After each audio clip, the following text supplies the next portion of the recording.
20% is in the extracellular fluid, mainly in the plasma and also in the interstitial fluid. So this is the amount of water that we gain every day and water that we lose every day. So it's the net water gain is actually 0. But in case of you drink less water in a day, you might actually lose. You might actually decrease the amount of water in your body. So the amount here could be minus.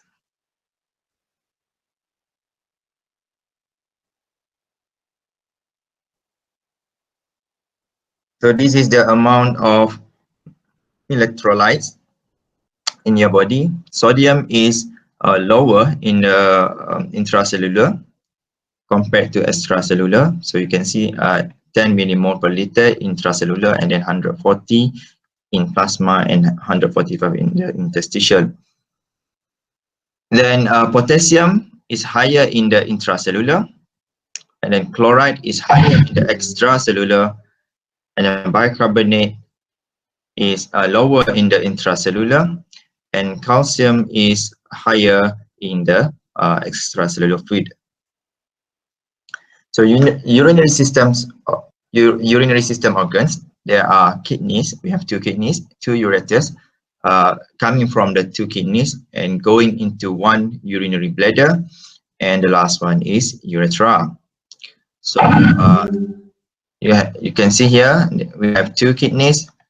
The left one is actually a little bit upper or a little bit above compared to the right kidney.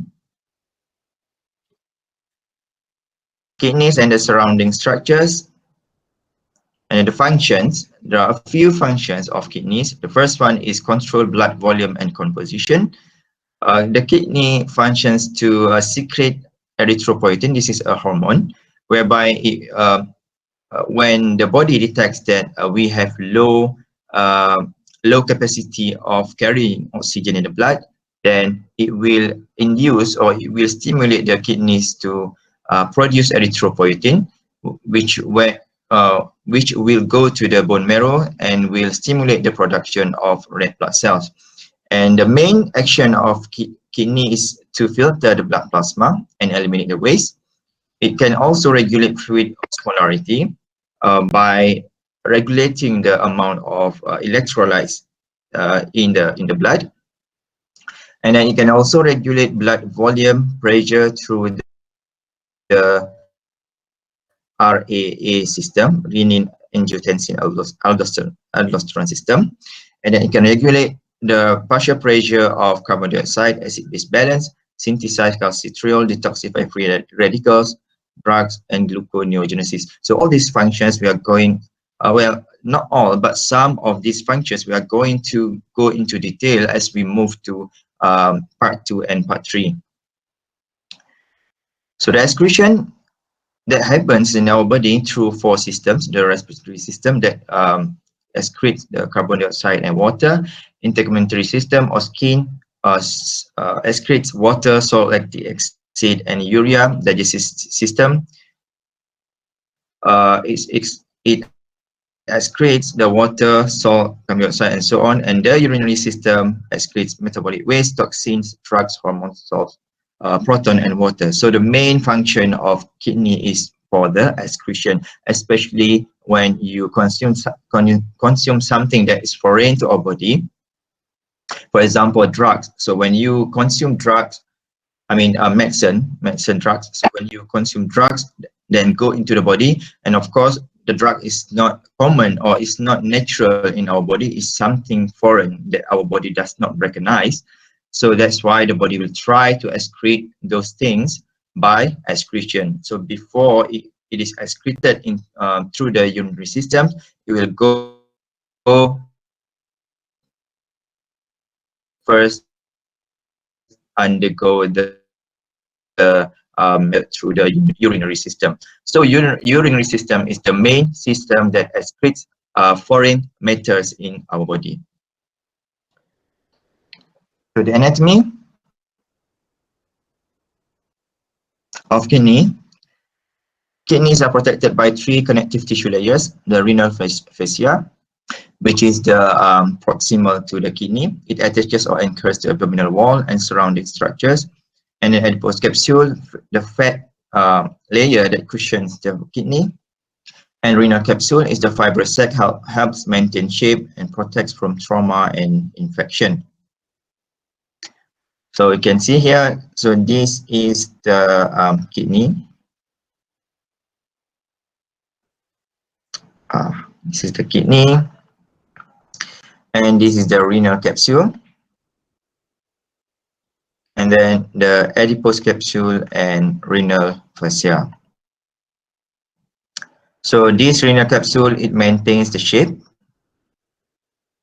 of the kidney, and then this adipose tissue, you can see is yellow here. The fat layer, it provides the cushioning system for the kidney, and then the renal fascia attaches the kidney to the abdomen. So gross anatomy of the kidney, there are two, sinus and parenchyma. So sinus is here, the hollow, well, in this picture it shows hollow, but it's actually not hollow. It contains of blood and lymph vessels, nerve, urine collecting structures. And then, so this is the renal sinus, and then parenchyma consists of cortex and medulla. All right, and then, so this is the working units of the kidney, the nephrons. 1 to 2 million per kidney. There are three main parts: the blood vessels, renal corpuscle, and renal tubule.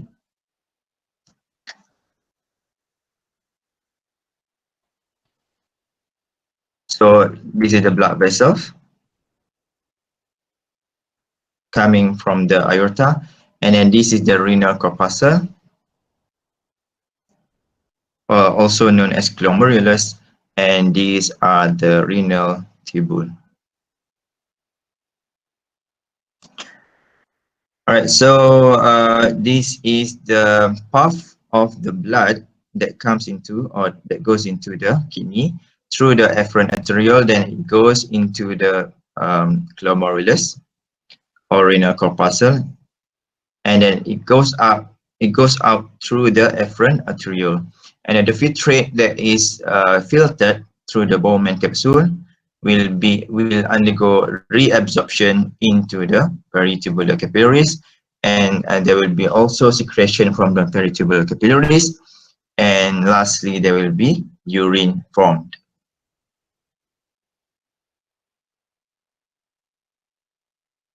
Glomerulus is the fenestrated capillaries.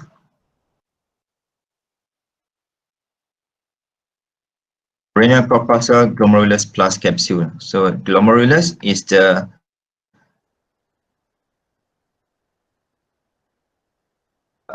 Bowman capsule encapsulating the glomerulus. So together, these two structures are known as renal corpuscle.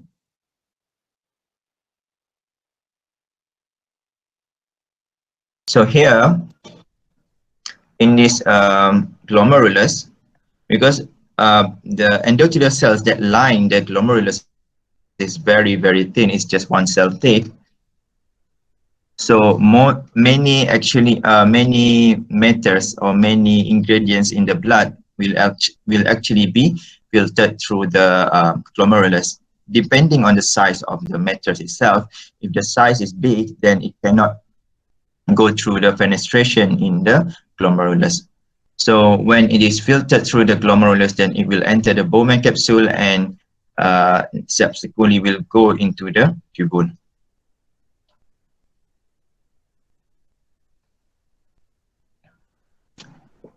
So nephron, renal tubule. So the first tubule coming from the Bowman capsule is known as proximal convoluted tubule. So you have learned anatomy, you know what it means by proximal. Proximal means near. So it is the closest one to the glomerulus or renal corpuscle. So that's why it's called proximal convoluted tubule. And then it goes to the nephron loop or loop of Henle. A loop of Henle consists of two descending and ascending limbs. And then both descending and ascending limbs, there are thick segments and also thin segments. And then subsequently, the urine or the filtrate will go to the distal convoluted tubule because it is further away from the glomerulus. That's why it's called distal. And then from distal tubule, it goes to the collecting duct. All right. How is the urine formation? Generally, there are 4 steps. The first one is glomerular filtration, whereby the blood in the glomerulus will be filtrated through the glomerulus. And then, just a moment, somebody is coming in. Right. And then afterwards, when the filtrate goes through the tubule, it will undergo the reabsorption.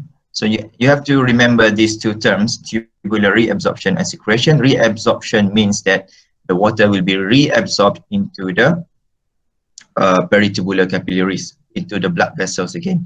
And then secretion is actually the movement of things from peritubular capillaries into the tubule. And the last one is the water conservation. So this is basically the flow of the urine formation. And collecting duct and water reabsorption.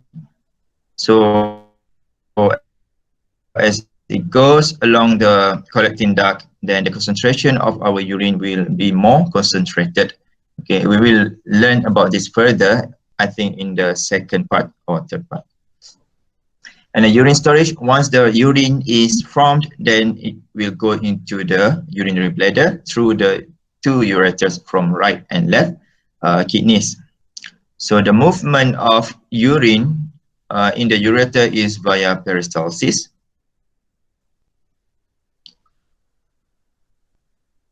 And then in the urinary bladder, the urine from kidneys will be channeled into the bladder through the ureter, and the openings of the ureter in the bladder are actually close to the bottom of the body, and we have 2 sphincters. Sphincter are like lock mechanisms that lock the movement of urine from going out. So we have internal urethral sphincter. This is controlled by smooth muscle, which is involuntary movement, and then external urethral sphincter.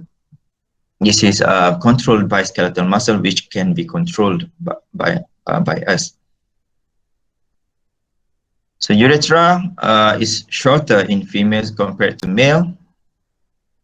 And in males, there are 3 structural names of urethra, which are known as prostatic urethra, which is the urethra that goes through the prostate gland. And then membranous urethra is the urethra that passes through floor of pelvic cavity.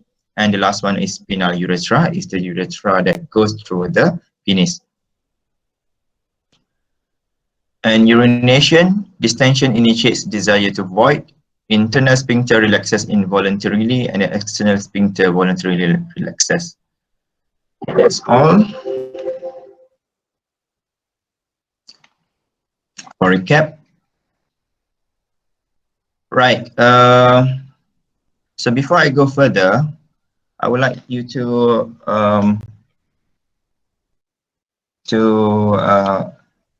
vote a question.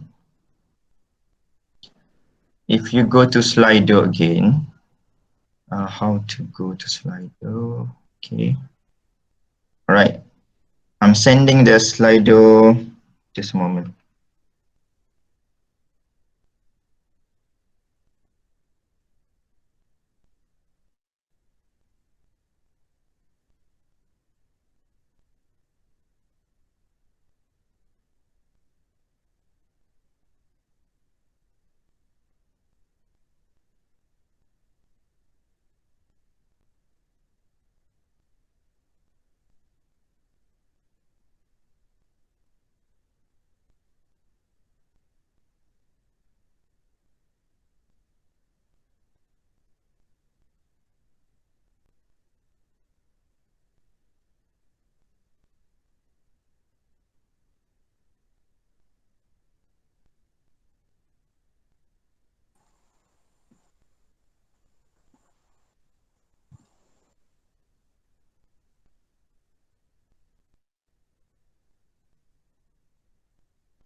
Was I stuck just now?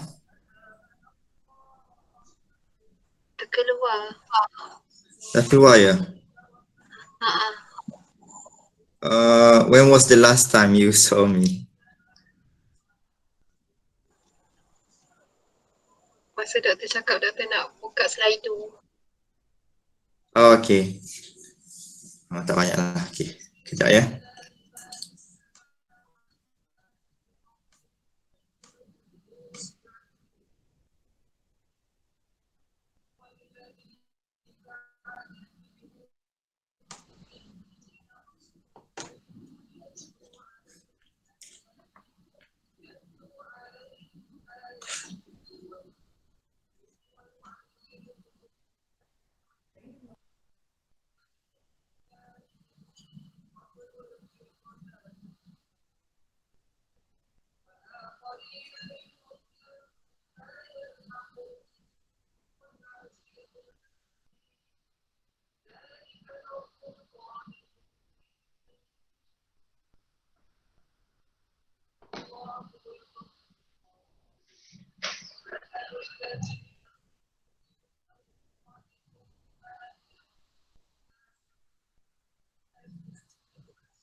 Can you hear me? Yes. Okay. Yes. I'm going to paste. I'm going to paste the Slido. Click on the Slido link, and then there will be a poll that you can vote.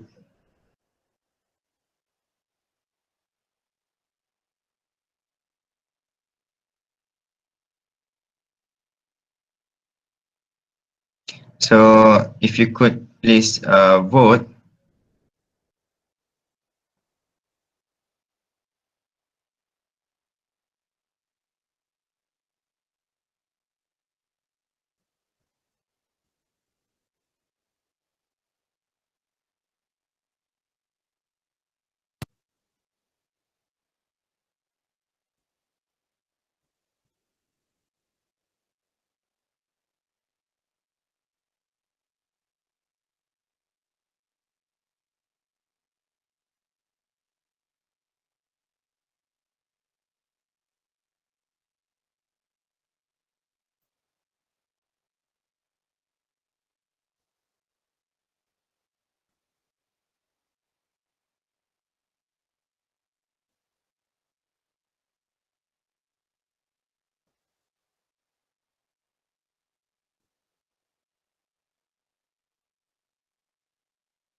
34 have voted so far.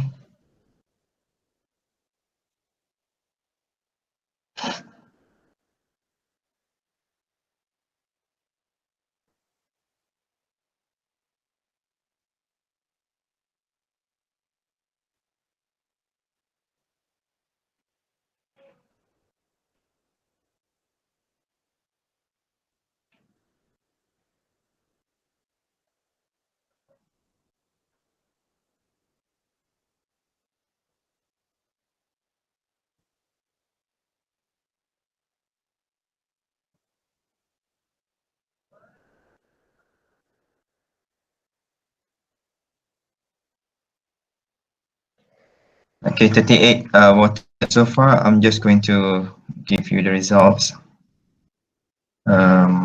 Just a moment. Yes.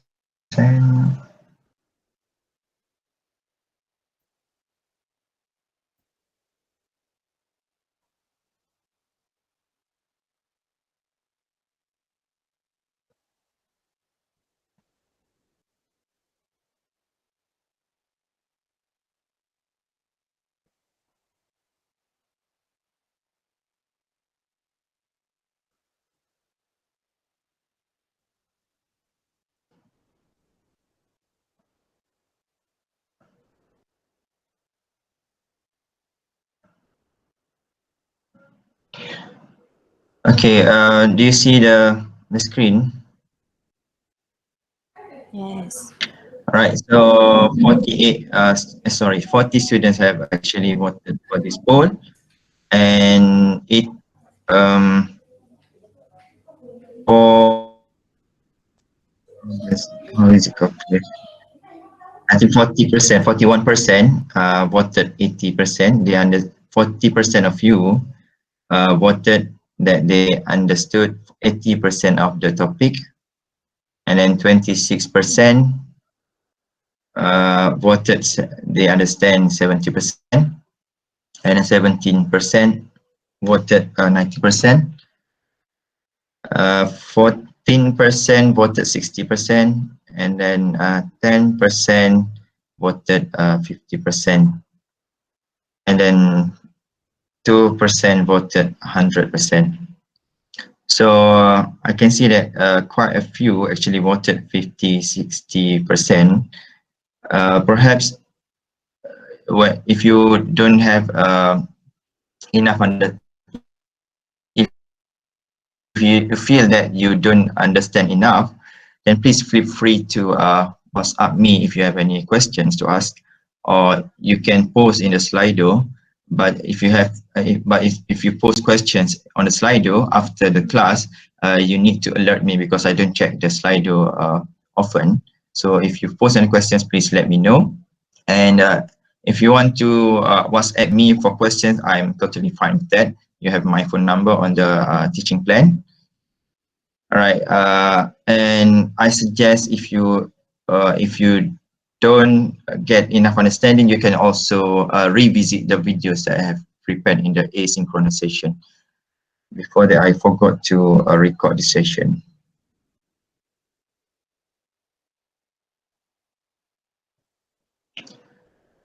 All right, okay, let's go to the questions. You can see the questions. So the first question, right?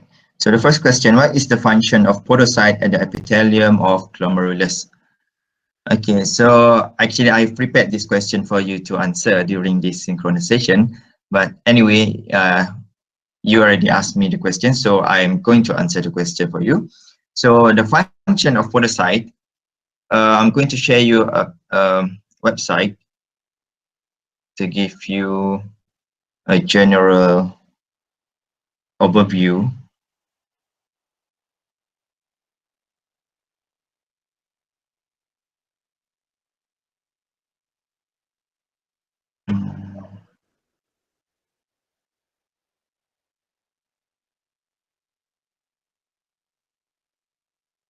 All right. So, so this is the structure of the glomerulus of the renal corpuscle. So I hope you can see the cursor. So this is the lumen of capillary, glomerular capillary lumen, where the blood is flowing in the renal glomerulus. And this is the endothelial cells, and that lines the glomerulus. Okay, the epithelial cells that line the glomerulus, and in between the cells there are fenestrae. This is the hole that things or solutes pass through the glomerulus to go into the Bowman capsule. And then here, the green layer is the glomerular basement membrane.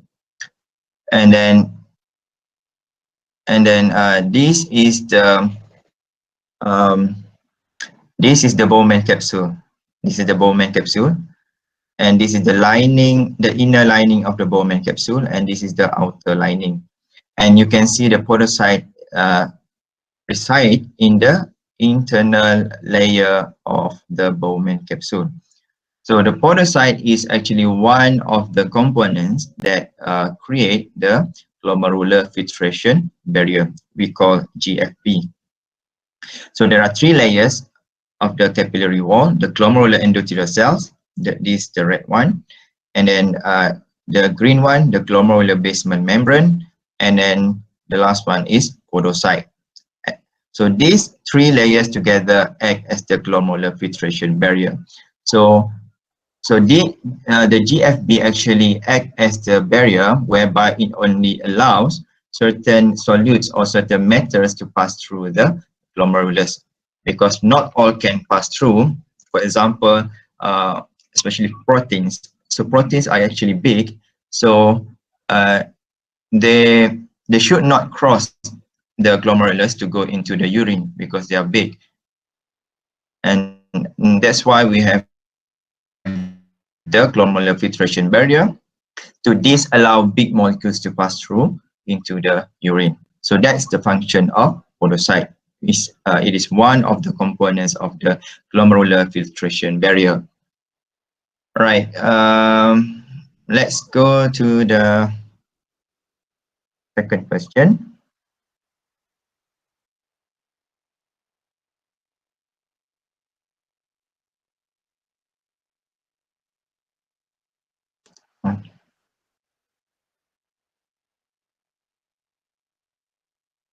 Not this one.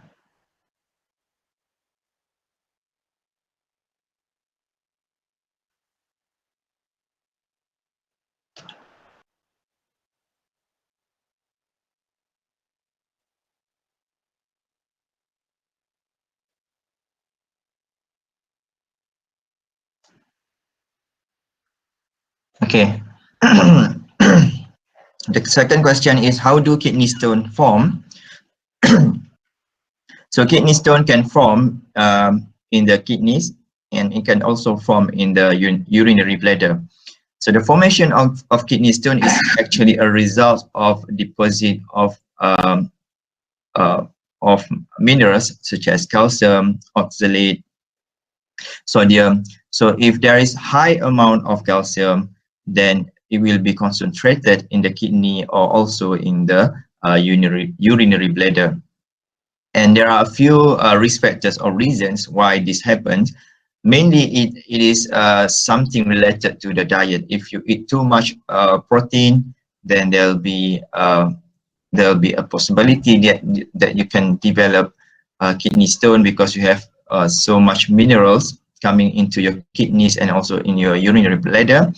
Then eventually it will form a stone, and when the stone is formed, you will feel so much pain when you are passing through the urine, because sometimes the stone can actually be transported or flown together with the urine into the ureter or into the urethra.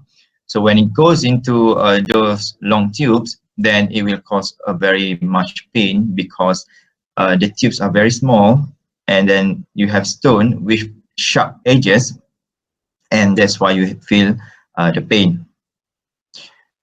All right. And the third question, what is suggested by the presence of white blood cells found in the urine?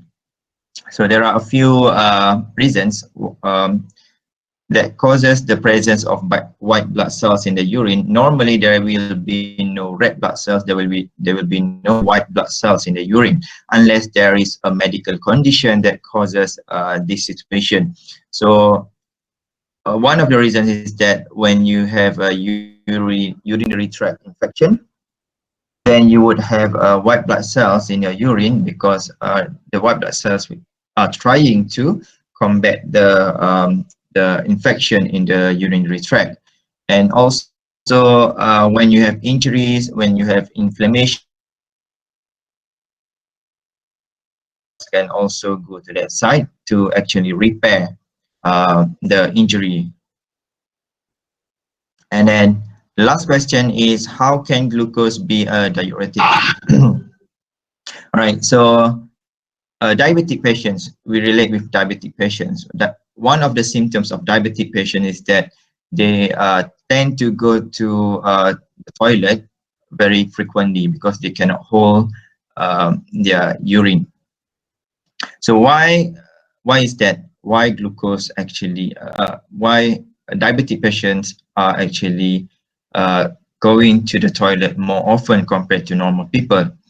Okay, so glucose can actually be passed to can be passed through the urine, and that's one of the reasons why that's the reason why in Malay it's called kencing manis. Okay, so when you urinate, there's actually glucose in the urine because the glucose is actually passed into the urine, and that's why it's manis, kencing manis. So when glucose is filtered, so it goes into the tubule. So what happens when you have more solute in the tubule, then you will have more concentration. The concentration in the tubule is higher compared to the tissue surrounding, or compared to the blood in the peritubular capillaries. So when the osmotic pressure is higher in the tubule, then it will actually attract more water from the peritubular capillaries into the tubule. Yeah. So when more water is coming into the tubule, then you will produce more urine. You will produce more urine, and that's why they tend to urinate more often compared to normal people. So it's basically is related to the osmotic pressure in the tubule. When you have more solute, for example, to make it more understandable, let's say you have two sides in one beaker. In one beaker, you have you separate the beaker with with an osmotic membrane, and then on the right you put 100 gram of sugar, and then on the left you put 1 gram of sugar. So on the right, because you have so much sugar on the right side, and therefore the osmotic pressure is higher, and this will attract more water from the left side, goes into the right side to equate the osmotic pressure between these two compartments. I hope that the explanation is clear to you. Is it clear?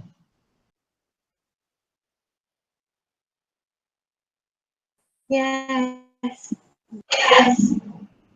All right.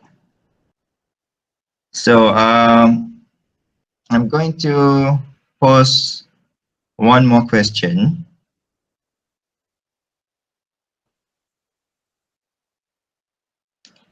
So you can click again the link that I gave just now. Fun.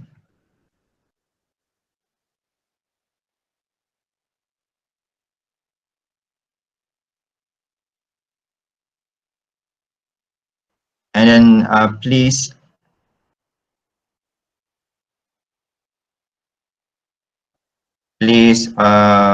insert your answer in this. You can look up on the internet as well if you have no clue.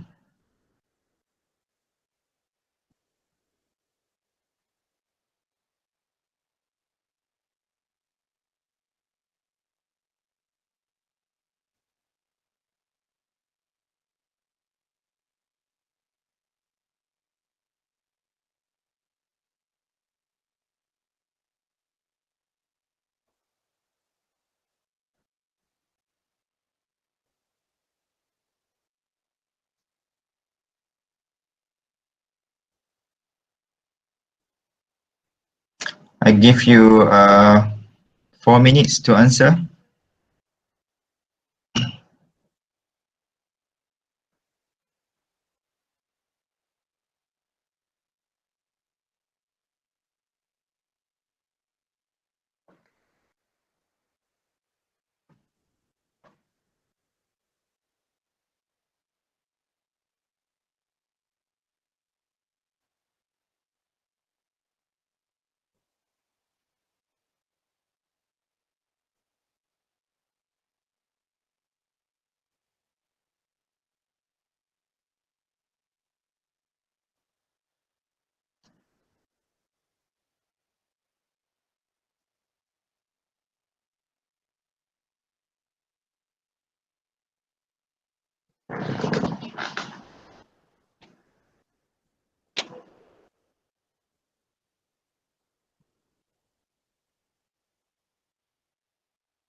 Okay, some of you have actually answered the question.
Okay, let's read some of the answers.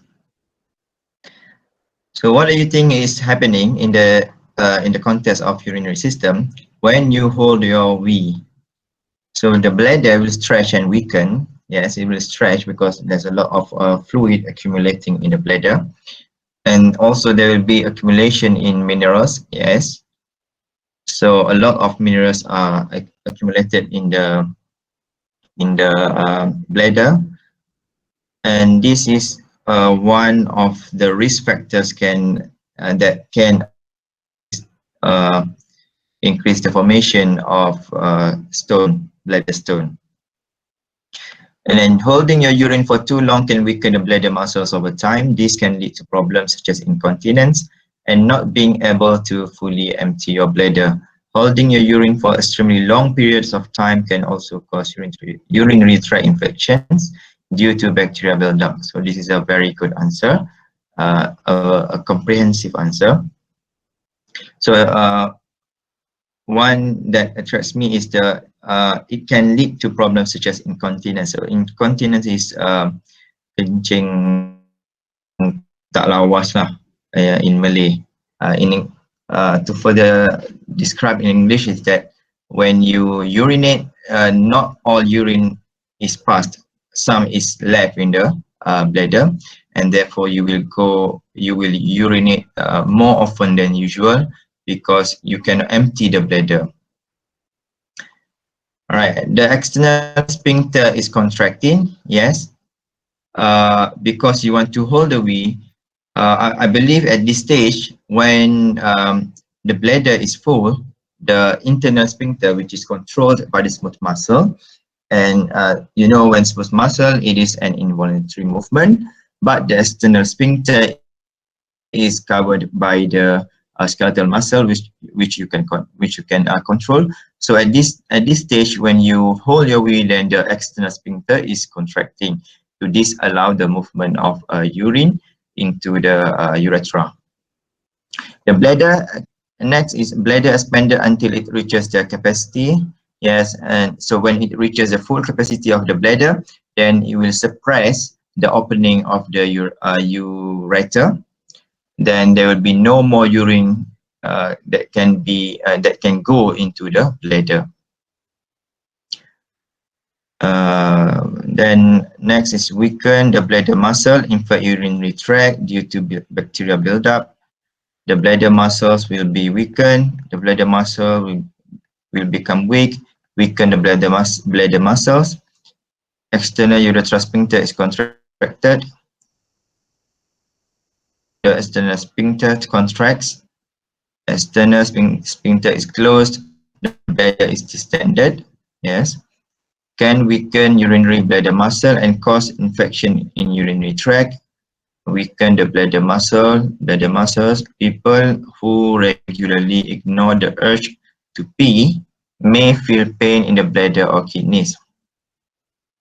It can weaken the bladder muscles. Holding your urine for too long can weaken the bladder muscles over time. Holding your urine for too long can weaken the bladder muscle over time. This can lead to problems such as incontinence.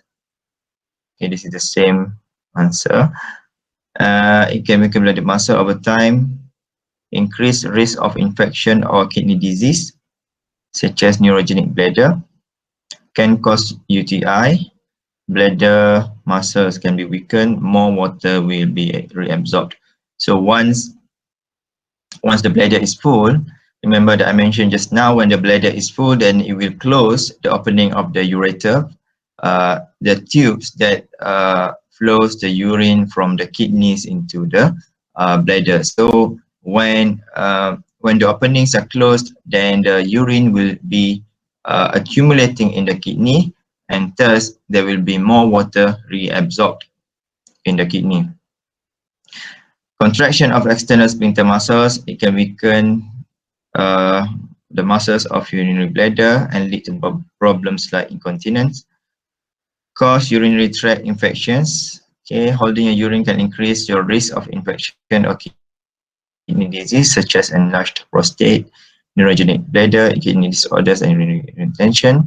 Skeletal muscle around contract. in short period, I think it wouldn't cause any problems, but if it is long, it, it probably can lead to infection and weaken the bladder muscle. If your urinary system is healthy, holding your pee generally isn't dangerous. If you are an adult and your bladder is holding more than 2 cups of urine, you may start to feel uncomfortable. Increased pressure in urinary muscle bladder. It can cause kidney stone in the urinary bladder. Holding the urine for too long can weaken the bladder muscles over time. When your bladder is about half full, it activates the nerves in your bladder. These nerves signal your brain to give you the urge to urinate. The brain then signals the bladder to hold on until it's time. Holding your pee involves consciously fighting this signal to urinate. Okay.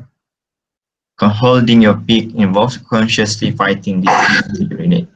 Okay. Your brain actually orders you to urinate, but you uh, reluctantly hold the pee from coming out. Holding pee can weaken the bladder muscle over time and not be able to fully empty the bladder. When we hold our pee, the external sphincter is the one that closes up tightly to keep the urine from leaking to your urethra, but constantly holding our pee can weaken our bladder muscles. When your bladder is about half full, it activates the nerves in your bladder. These nerves, okay, holding your urine for too long can weaken the external sphincter. All right, so these answers are all correct. So you can, so from here I can summarize. The first one is when you hold your pee. The first one is your external sphincter is contracting to disallow the urination, the movement of urine from the bladder to the urethra. And the second one, it can increase the risk of kidney stone, kidney or bladder stone. And then the third one is that it will increase the risk of urinary tract infection. And then the fourth one is over time, it will weaken your bladder muscles. So those are the take-home messages when you hold your pee. All right, so I think that's it for today's class. Do you have any further questions before we depart?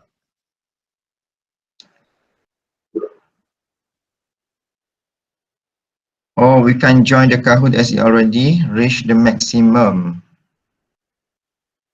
Right, I thought the maximum was 50. Probably Kahoot has changed the rules. Before this, I was quite sure that it was 50. Maybe now they have reduced the maximum number to 10 players. Unless I opt for the premium upgrade, then it will be limitless. Okay, never mind.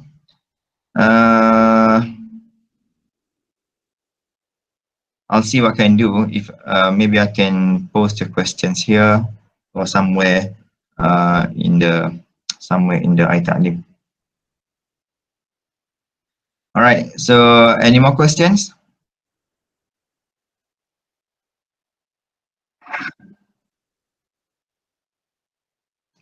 So, for those who haven't finished going through the asynchronous lesson, then please do so. Please don't wait until the last minute to finish everything. All right. If there are no more questions, then we shall end our class today. Before that,